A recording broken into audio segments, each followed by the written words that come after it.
يلا فراخ مشوية من غير فرن ولا جريل بتتبيلة خطيرة. أول حاجة هنجيب الفرخة بتاعتنا تكون وزن كيلو 100 كيلو 200 بالكتير. بعد الذبح هنفردها بالشكل ده وهنعمل فيها فتحات بالسكين علشان التتبيلة توصل لكل حتة فيها. وهنجيب مية بصل، هنجيب البصل ونبشره كده وناخد الميه بتاعته، عليه معلقه كبيره من الزبادي ومعلقه من صلصه الطماطم وربع كوبايه من الزيت ومعلقه دبس رمان ومجموعه من البهارات هكتبها لكم بالتفصيل في الكابشن. البهارات دي مديه على سوري ولبناني كده، طعمها خطير جدا. وهنقلب الكلام ده كله وهننزل فيه الفرخه بتاعتنا.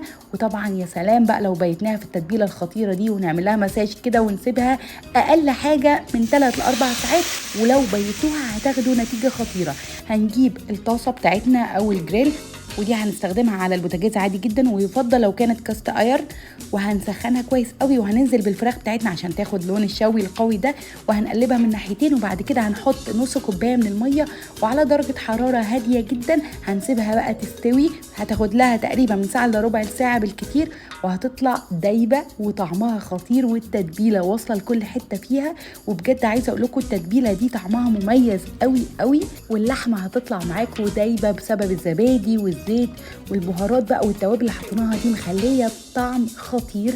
بصوا قد ايه طريه ومستويه حلوه جدا، ولون الشوي فيها خطير. جربوها بالطريقه دي هتعجبكم جدا.